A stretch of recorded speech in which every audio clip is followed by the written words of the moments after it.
Welcome to another round of Fired Up author interviews. Thank you so much for joining us today. Do it in a hashtag live if you're watching us live, and a hashtag replay if you catch us later on a replay. Do also let us know where you're joining in from. And as you all know, Fired Up is a collection of inspiring breakthrough stories by women change makers from around the world. We have shared our stories and also roadmaps, step by step roadmaps to help the reader succeed in different areas of their life. And today we are joined by Yaminah Yisrael, our number one international best-selling author. She is a heart center transformational coach and the broker owner of Yaminah Yisrael Reality. Over the past 20 years, she has helped many buyers move into their dream home with equity the day they close. She has also helped sellers prevent foreclosure and investors to get their deals. Yamina has had many breakthroughs on her journey to self love and owning who she is. This has led to her passion for coaching women to find and step into their interrupted dream, vision, or goal so that they can live their ideal lives. So, welcome, Yamina. Thank you so much for joining us today. Thank you, Rebecca. It is so great to be here with you again. Yeah, it's so nice to have you. So I shared a little bit about you. So how about you share a little more, a little bit deeper about some things that we don't know. Okay, well, I feel like I am here to heal the hurts, teach a new way of being, lift spirits, transform life, and impact the world. As it is said in our book, One Woman at a Time. And how do I do this? Well, I help moms, single moms, moms in marriages, divorced moms, and moms whose children have left the nest to remember, reconnect with, and step into the power, the freedom, the abundance, their interrupted dream, vision, and goal that they've had for themselves before they became moms and wives, which those dreams hold for them so they can live their ideal lives, impacting the world, being who they came here to be. Because I know that is a mouthful to digest. We all came here with a dream. Being natural caretakers, caregivers, many women put everyone else's needs in front of our own while we take care of our children and husbands. We forget about who we are and the dream we came here to live. This plays out in so many different ways. And what I want women to know is that we can successfully live our dreams while we take care of our children and our husbands and live in our power.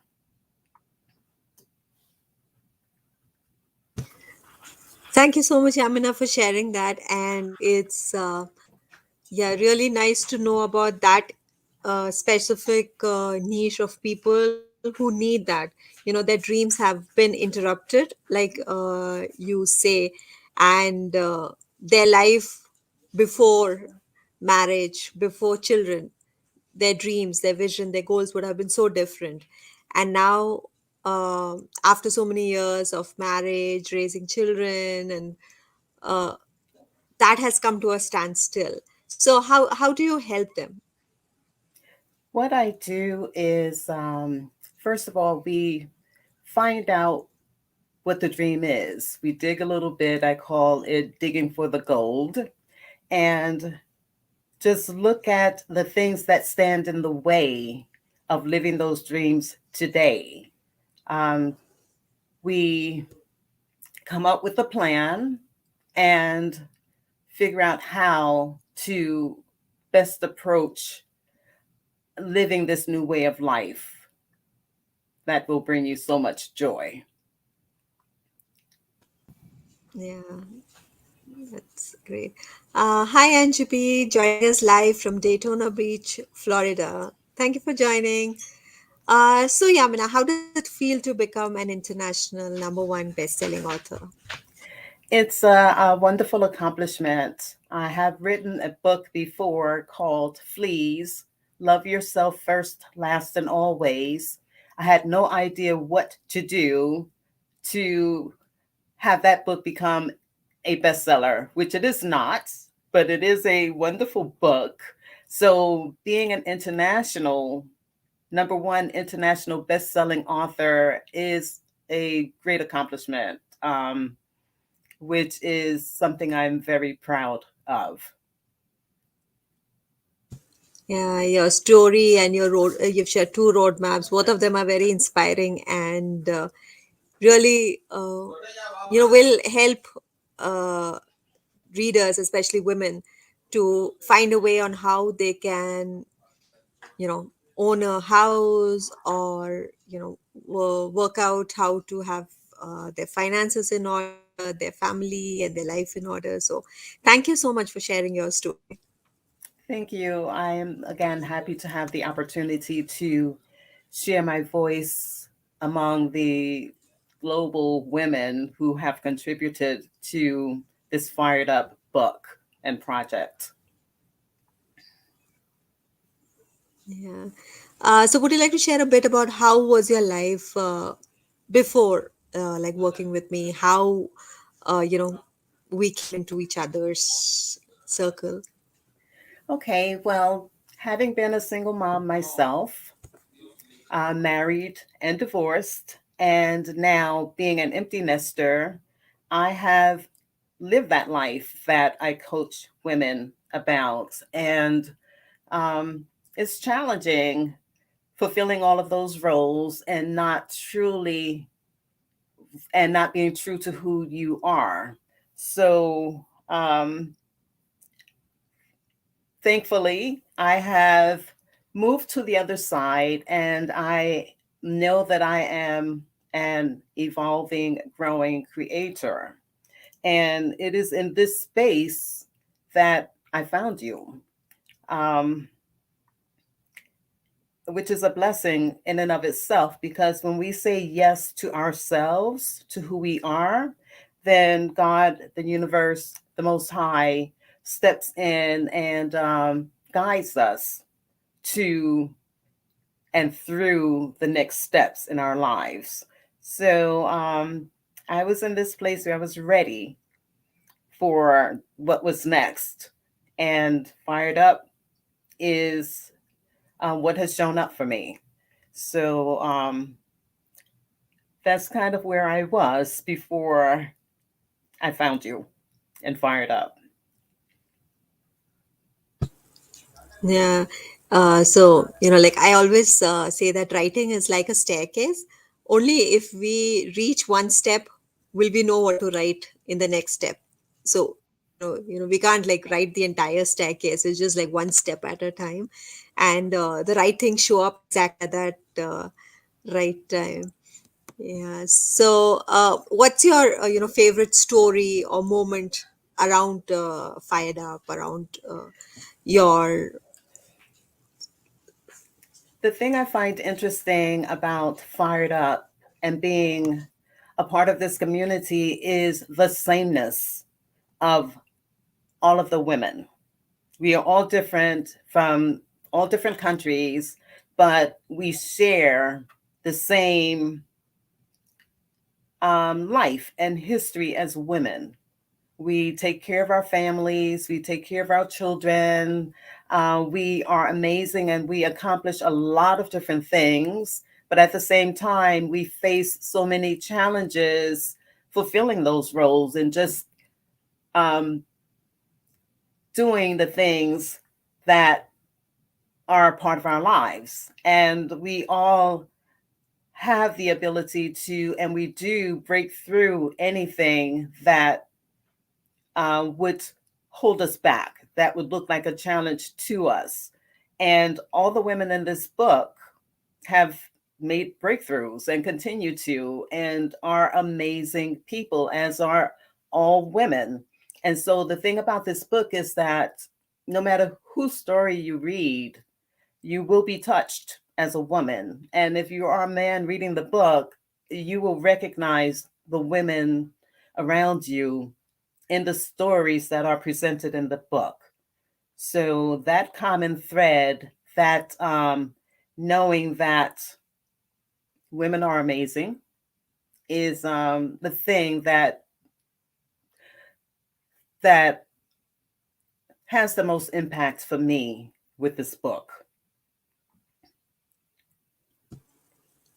Yeah, it's really nice, the amazing set of authors that we have in this book, and how each of us have gone through a certain journey, and it has made us stronger, richer, and also it's like sharing our vulnerable moments in the book.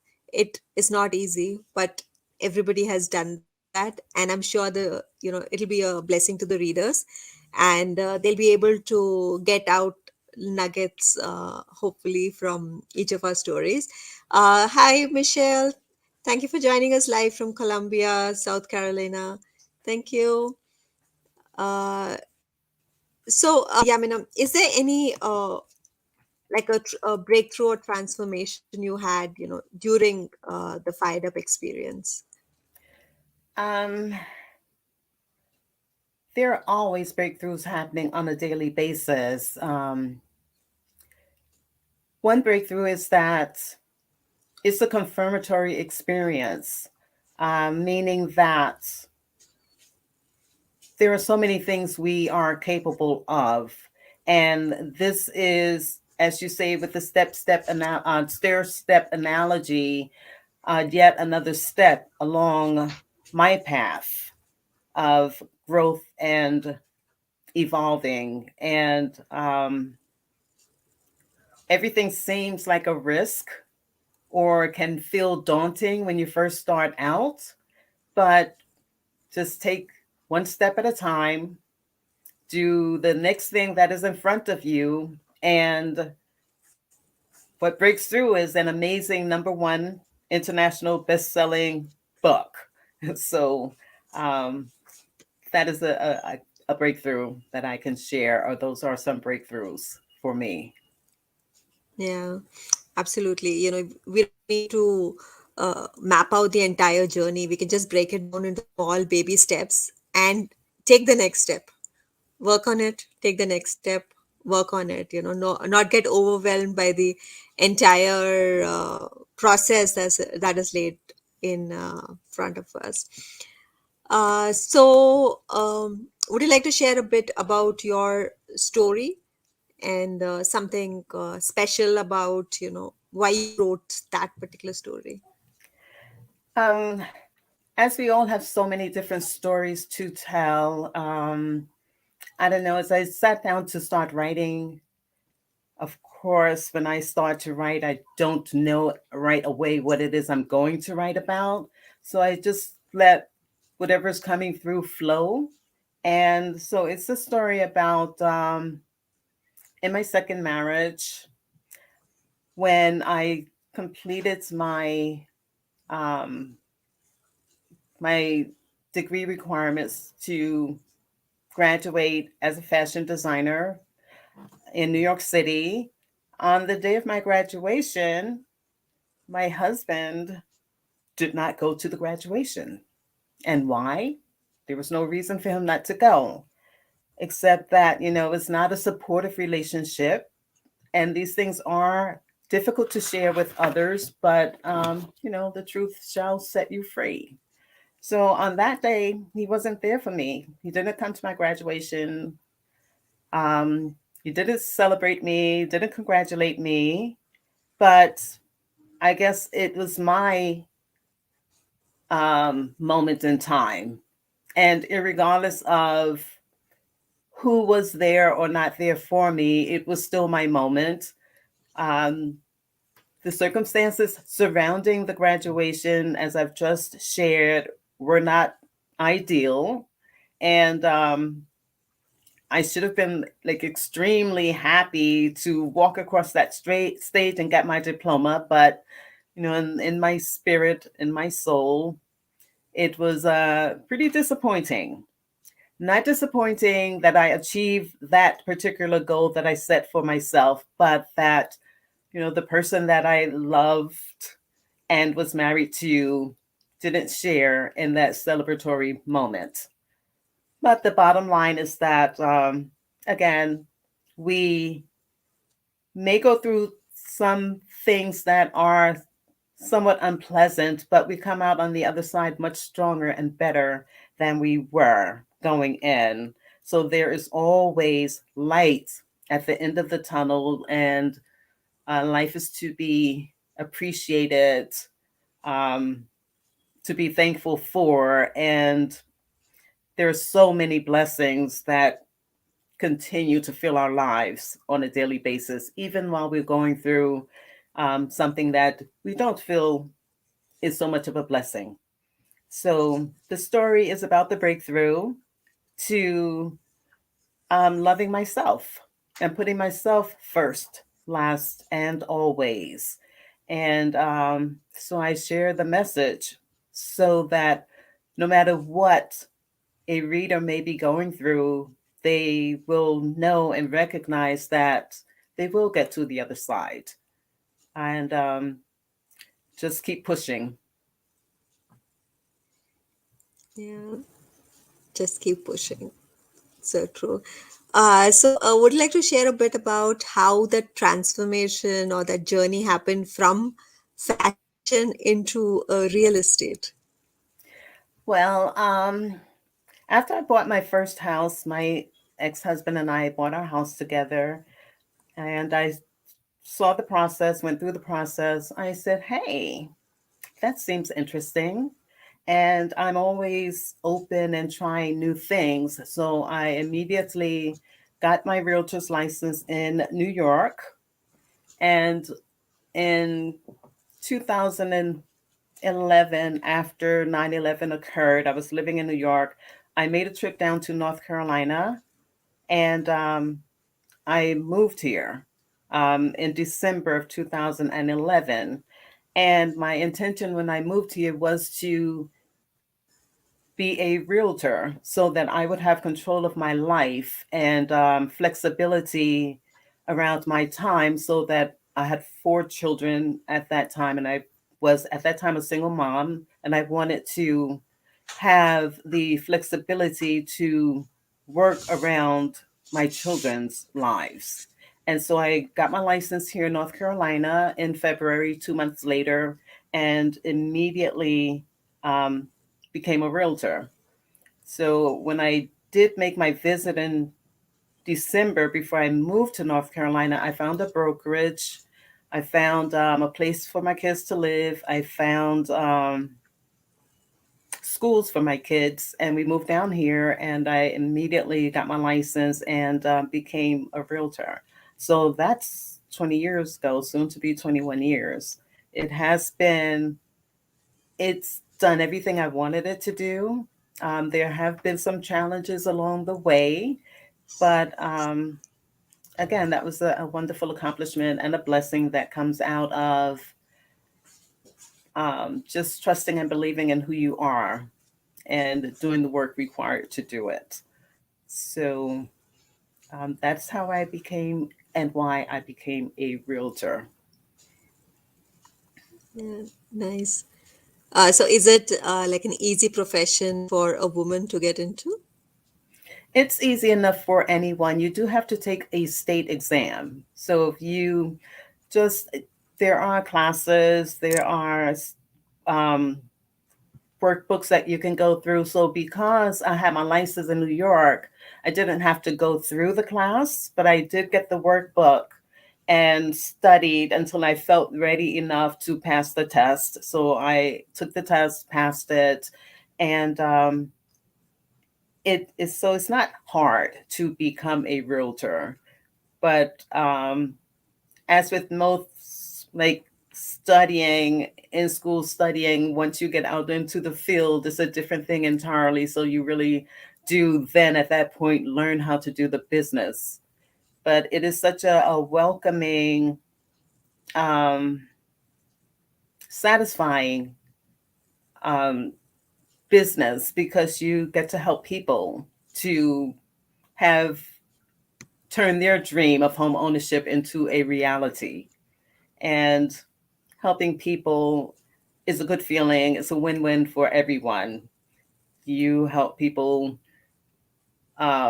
It's like one of the most expensive things that you can do in your life. And so there are a lot of nerves when people are looking for a home, a lot of questions. So I consider myself a trusted advisor because you can't sell anyone a home. You can only be there for them and help them through the process. And it's been a great journey. Yeah. So Michelle shares that she became a realtor 4 years ago, and the test was very challenging, though it was not hard, and she passed on the first attempt. Yay! So, ladies, there's another opportunity that you can become a realtor and work in real estate, and that's an area that you can look at. Congratulations, So, Michelle. Yamina, yeah, she's now helping military wives. She's Oh, empowering nice. them as a coach now. Okay, Yeah. great. Uh, yeah, holding space for your clients. Yeah, so true, Michelle. So, Yamina, how would you share like your overall experience working with me? Well, Rebecca, you are one of the most accommodating, most patient, um, and considerate people to be around. Um, I often wonder when Rebecca finds time to sleep. It's nighttime there and the middle of the day here, and she's always willing to be here and accommodating like my schedule and others of our schedules who are here in the United States.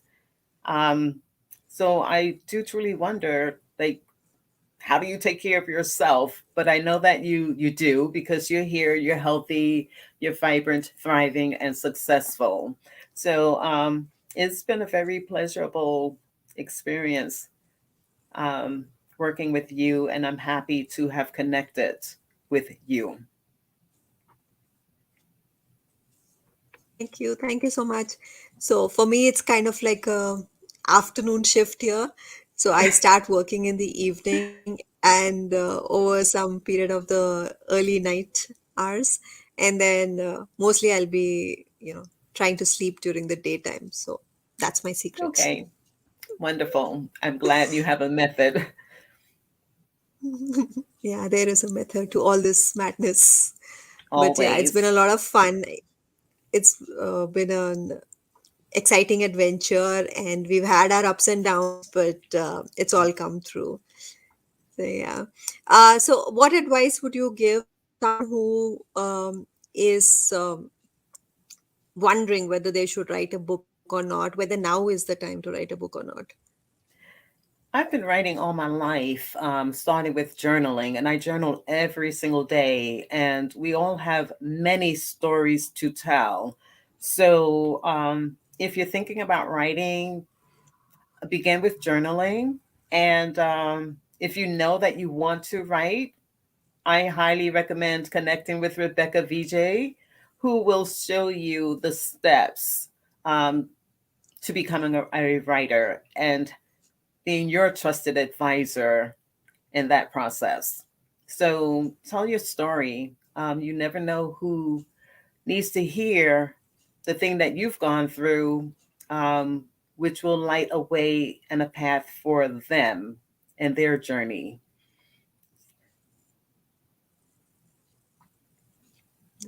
Thank you so much. And yes, because we have been through that tunnel, we know that there is a light at the end of the tunnel. And whoever is contemplating whether or not to share their story, there are people in the same boat who need a place, a voice, a platform, someone to just hear them, to speak out what they are not able to. So it would be really nice if you can share your story and let them know that there is a light at the end of the tunnel. There is someone who can help them. you can handhold them later. Yeah. That is true. And And I'm sorry, we are all here to help somebody else, and you may be just that voice, just that story that will touch someone else's life. So give yourself that opportunity to be a light for someone else and to help somebody else out.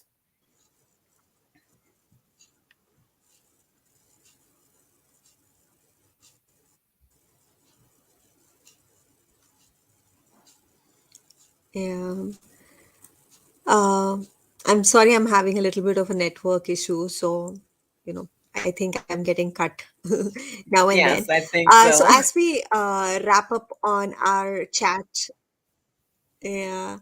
So, Yamina, would you like to, share about yourself, where people can find you, your social media, your website, and how they can get in touch with you? Okay, I have to confess that I have been a little shy on social media, but you can find me at Yaminah Yisrael on Facebook.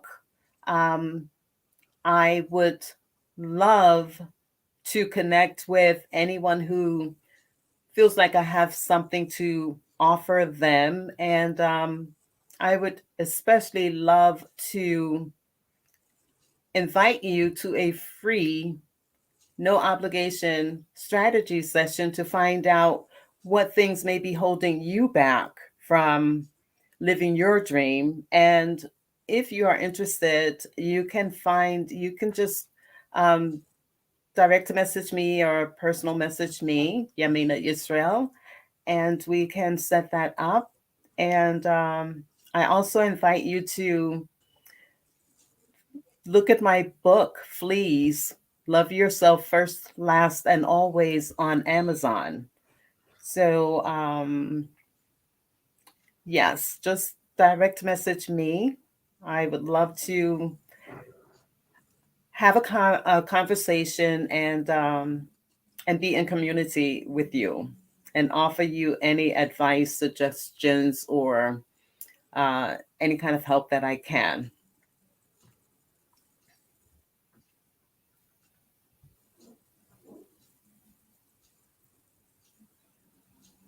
Sure. So you can all reach out to Yamina. Her blog is fruitfulwine.com, and she's Thank there you. on Instagram as well, on Facebook. And yay, Michelle, nice to know that you have a story that you want to write as a devotional or journal book in 2022 for wives. Great. Okay, and Uh, a so, I do have a presence on Facebook at Your Mecklenburg County for my real estate and on Instagram as well. I seem to kind of forget that when I am telling you how to reach me. So there are several ways to reach me. Sorry, Rebecca. no worries. So Yamina has a message that she wants to share with millions around the world, and message to millions is her one of her dream uh, project. And now, we just wanted to share with you that the paperback and the audiobook is coming soon. We'll share the links with you soon, and we wish all of you a very Merry Christmas, and we'll see you day after tomorrow. And till then, have a great day. Thank you so much, Yamina, for joining us. Thank you, Michelle, Angie, Bhupinder, Bhisht Uncle, Joe Raj, Hopper Uncle, and all for joining us today. We will see you on the next edition. And thank you, Yamina. You're welcome. Thank you, everyone, for showing up for this interview. I hope that